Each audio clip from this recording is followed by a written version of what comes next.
पण त्यांना मला सांगायचंय, भाजप सुद्धा कधी काळी आपला दोस्त होता, त्यांना मला एक प्रेमळ सल्ला द्यायचा आहे की तुम्ही या वाटेने जाल तर दीर्घकाळ सत्ता तुम्हाला लाभणार नाही.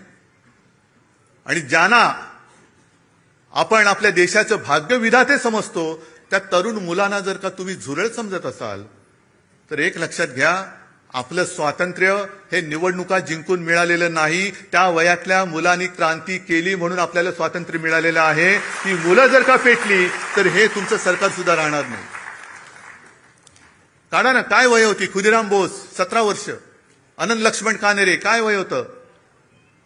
भगतसिंग काय होतं वय होतं? राजगुरू काय वय होतं? ही सगळ्यांची वय काढा. ही आताचा जो काही शब्द आहे जेनझी, त्या जेनझीच्या वयोगटातली सगळी मुलं होती. काय बेकार होती? अशीच फिरत होती. त्याला काय उद्योगधंदे नव्हते. चाफेकर बंधू किती वर्षाचे होते? पण त्यांना माहिती पण नव्हतं देश स्वातंत्र्य नाही, माझा देश गुलाम आहे, माझी भारत माता गुलामगिरीत राहता कामा नये. मेलो तरी 72, पण मी माझ्या देशाला स्वतंत्र करेन. आता देश म्हणजे कोण? आपण. देश म्हणजे मला एक शाळेमध्ये धडा होता, देश म्हणजे देशातील माणसं, दगडधोंडे नाहीत.